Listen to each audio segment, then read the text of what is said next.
ওরা এক পর্যায়ে নিচে ওনাকে মৃত্যু নিশ্চিত করার জন্য আরও কিছু আঘাত করলো, করে এরপরে ওনাকে গাড়িতে উঠে নিয়ে গেল। আসসালামু আলাইকুম, আমি বেলাল আহমেদ।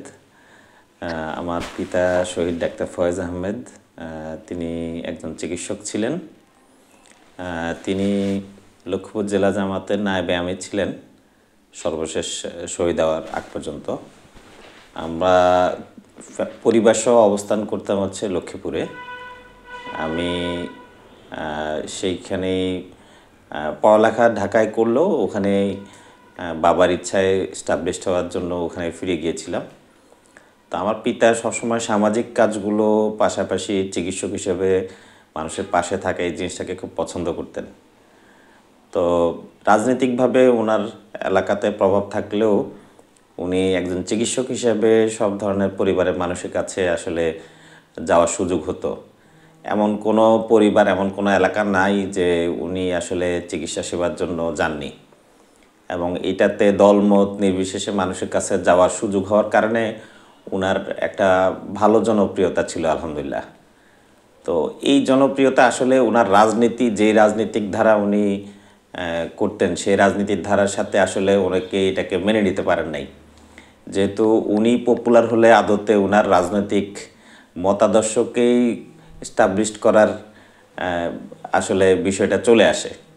এবং আপনারা জানেন যে গত হাসিনা সরকারের আমলে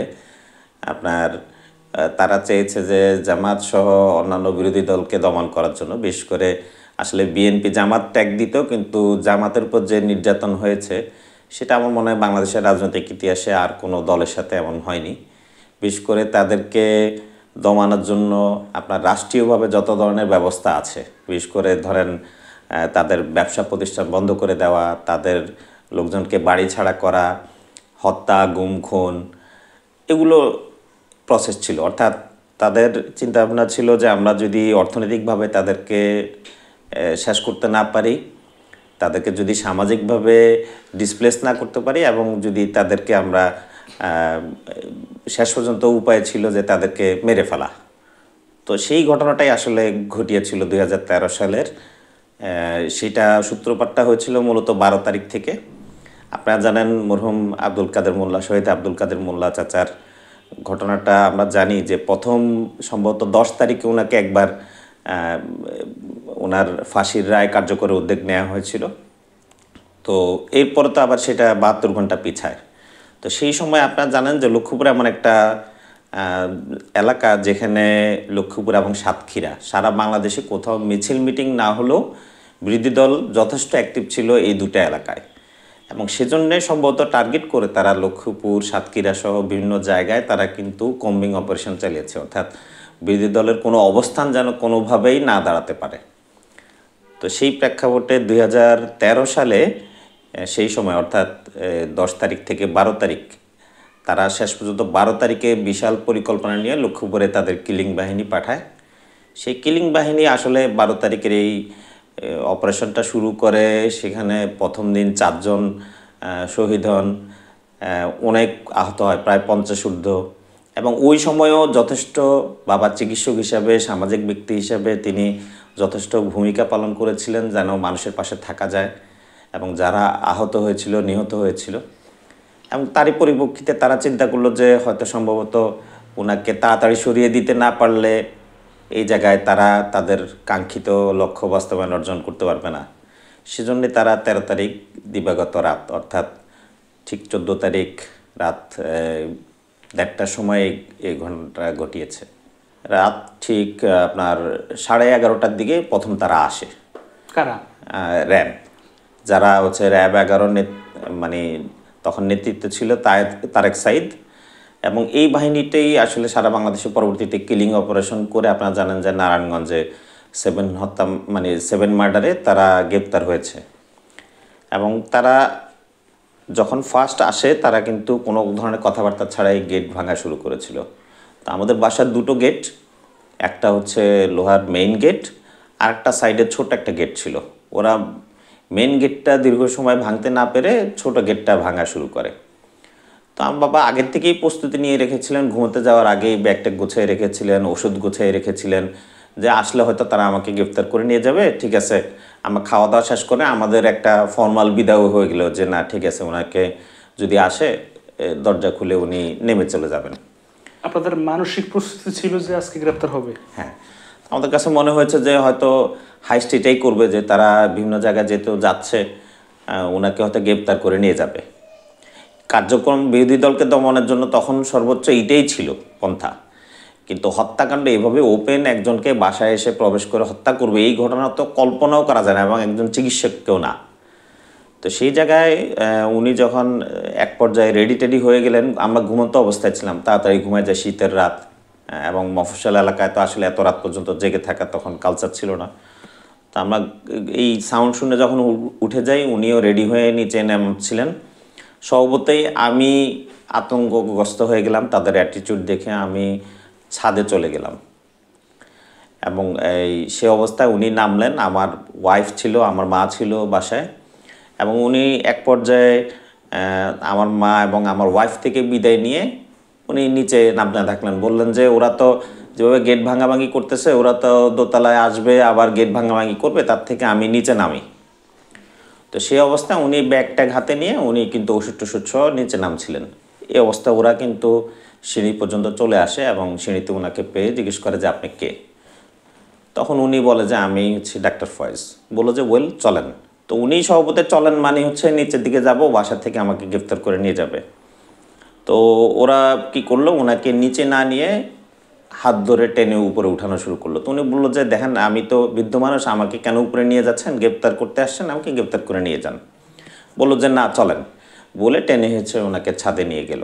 আমি যেহেতু ছাদে কার্নিশে অবস্থান করছিলাম তখন আগ থেকেই ওরা আসার সংবাদ পেয়ে আমি হিতাহিত কিছু না বুঝে আমি কিন্তু ছাদে চলে গেছিলাম। পরে দেখলাম যে ছাদে অবস্থান করা যাবে না, আমি ছাদের কার্নিশে চলে গেলাম।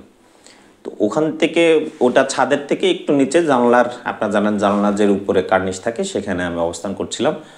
সেখান থেকে তখন চাঁদের আলো ছিল, অনেক কিছুই আমি দেখার চেষ্টা করেছি, কিন্তু আপনারা জানেন যে ওরা আমাকে দেখে ফেলে কিনা এই ভয়ে কিন্তু অনেক কিছু করা যাচ্ছিল না। আর শীতের রাত ছিল, চারপাশে কিন্তু নীরবতা, থমথম, মানুষের আতঙ্ক কাজ করছিল, কেউ কোনো সাউন্ড করছিল না, এবং আশেপাশে বাসাবাড়ি সব লাইট কিন্তু অফ ছিল। তো এই অবস্থায় আসলে ওই জায়গায় যতটুকু সেফ থাকা যায় আমার নিজেকে নিয়ে চিন্তা করা ছাড়া আর কোনো চিন্তাই আসলে মাথায় আসছিল না। তো এর মধ্যে তো আসলে দীর্ঘ সময় এই যে আমার বাবাকে টর্চার করছে, এবং এই জিনিসগুলো আসলে তখন মাথায় কাজ করছিল না। এবং এক পর্যায়ে তারা এই টর্চারের মধ্যে এক পর্যায়ে তারা দীর্ঘক্ষণ টর্চার করার পরে ওরা কিন্তু হাত পা বেঁধে ফেলছিল ওনাকে। এবং উনি যেহেতু স্বাস্থ্যবান ছিল, আমাদের বাসার ছাদের কিন্তু সাইডে কোনো আপনার ছিল না, মানে কার্নিশ ছিল না বা বাউন্ডারি ছিল না। তো ওনারা ঠিক সামনের অংশে কর্নারে নিয়ে ওনাকে দাঁড়া করায়, এবং এখানে ওনারা হচ্ছে ওনাকে প্রথমে পায়ে ঠেকিয়ে গুলি করে একেবারে খুব কাছ থেকে। এবং ওদের পরিকল্পনা, যেহেতু ছাদের কর্নারে নিয়ে যাওয়া হয়েছে, একজন স্বাস্থ্যবান মানুষ, তাকে হাত পা বাঁধা অবস্থায় কর্নারে নিয়ে এইভাবে ঠেকিয়ে গুলি করে দেওয়া, এটা স্বাভাবিক, উনি ব্যালেন্স থাকতে পারবেন না। এবং এইটা করার উদ্দেশ্যটাই হচ্ছে ওনাকে ছাদ থেকে ফেলে দেওয়া। এবং এই ঘটনার পরে তারা কি করছে, ছাদ থেকে ওনাকে ফেলে দিল। উনি তখনও জীবিত, এবং নিচে পড়ে যাওয়ার পরেও তখনও উনি জীবিত অবস্থায় ছিলেন। এই পরিস্থিতি দেখে আসলে আমার মা, আমার ওয়াইফ পরবর্তীতে যখন ওনাকে দেখলেন যে জানলা দিয়ে যে উনি নিচে পড়ে আছেন, গুলি শব্দ পেল, টর্চার করছে, এই জিনিসগুলো আসলে আমাদের জন্য কেন জানি আমরা তখন বোবার মতো হয়ে গেলাম। তাই এমন অবস্থায় ওরা এক পর্যায়ে নিচে ওনাকে মৃত্যু নিশ্চিত করার জন্য আরও কিছু আঘাত করলো, করে এরপরে ওনাকে গাড়িতে উঠে নিয়ে গেল। তো এই অবস্থায় আসলে আমাদের মাথায় কাজ করছিল যে আমার বাবাকে নিয়ে যাওয়া হচ্ছে, তাকে গুম করে ফেলা হয় কিনা। আমাদের সর্বোচ্চ চেষ্টা ছিল, আলহামদুলিল্লাহ আমাদের সাংবাদিক ভাইরা যথেষ্ট ভালো ভূমিকা রেখেছেন। আমাদের বাসায় ঢুকার ওদের অভিযান শুরু হওয়ার পর থেকেই কিন্তু সাংবাদিকরা চেষ্টা করেছেন ওনাকে গ্রেফতার করা হচ্ছে এই নিউজটা পাবলিশ করার জন্য, এবং টিভি তখন স্ক্রল হয়ে গিয়েছিল। তো যখন এই ধরনের হত্যাকাণ্ডের মতো ঘটনা ঘটে গেল, সেটাও কিন্তু স্ক্রলে লাইভ চলে এসছে, এবং ওরা অভিযান চালাচ্ছে আমাদের বাসায়, এটা ডকুমেন্টেড বিভিন্ন মানে তখন নিউজের ব্রেকিং হিসেবে। তো এই ঘটনার কারণে তারা যেহেতু আমাদের বাসায় এসছে, অভিযান চালাচ্ছে এবং আমার বাবাকে নিয়ে যাচ্ছে জীবিত বা মৃত, এই অবস্থায় তাদের যেহেতু ইনফরমেশনগুলো মিডিয়াতে চলে আসছে, তারা কিন্তু লাশটা চাইলেও আপনার গুম করতে পারেনি। এবং বিভিন্ন জায়গা থেকে তাদের কাছে চেষ্টা করা হয়েছে মেসেজ পৌঁছানোর জন্য যে কোনোভাবে যেন ওনার লাশটা ফেরত দেওয়া হয়। তখন আমাদের এটাই সর্বোচ্চ চেষ্টা ছিল, কারণ আমরা চাই নাই যে একটা ঘটনার পরে আমরা আমার বাবার লাশ পাবো না, এটাকে মেনে নেওয়া আরও কঠিন হবে আমাদের জন্য।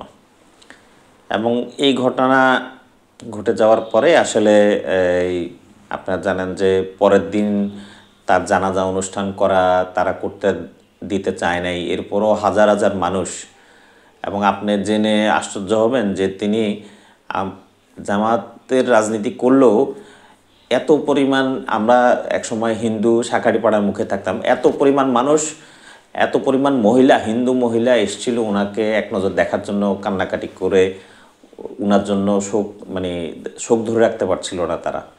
এবং এদের এই জনস্রোত দেখে তারাও হতবিহ্বল হয়ে পড়লো যে আমরা আসলে কাকে মারলাম।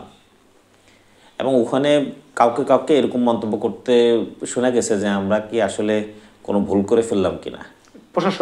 প্রশাসন না, এই র্যাবের টিমই, যারা জানাজায় উপস্থিত, হ্যাঁ, তাদের দু একজনের মন্তব্য এরকম। এবং যখন সর্বশেষ ওনাকে নিচে মৃত্যু নিশ্চিত করা হয়, তখনও তাদের মধ্যেও দু একজন বলছিল যে কি করলাম, কি করলেন আপনারা কি মানুষ, যারা মারতে আসছে তাদের মধ্যেও। কারণ হচ্ছে আসলে এই ধরনের হত্যার নজির তো তখনও পর্যন্ত কোথাও বাংলাদেশে কোথাও হয়নি। এবং এরকম একজন মানুষ আন্দোলন সংগ্রামে সরাসরি মাঠে ময়দানে অনেক ধরনের ক্ল্যাশ হয়, কিন্তু এটা তো কোনো ক্ল্যাশ ছিল না। এভাবে পরিকল্পিত বাসায় এসে একজনকে টর্চার করে নির্মমভাবে ছাদ থেকে ফেলে দিয়ে হত্যা, গুলি করা, এই জিনিসগুলো তো আসলে কোনোভাবেই বাংলাদেশের ইতিহাসে আর কখনো হয়েছে বলে আমার জানা নেই। এবং তিনি একজন চিকিৎসকও ছিলেন, এটাও একটা বড় একটা বিষয়।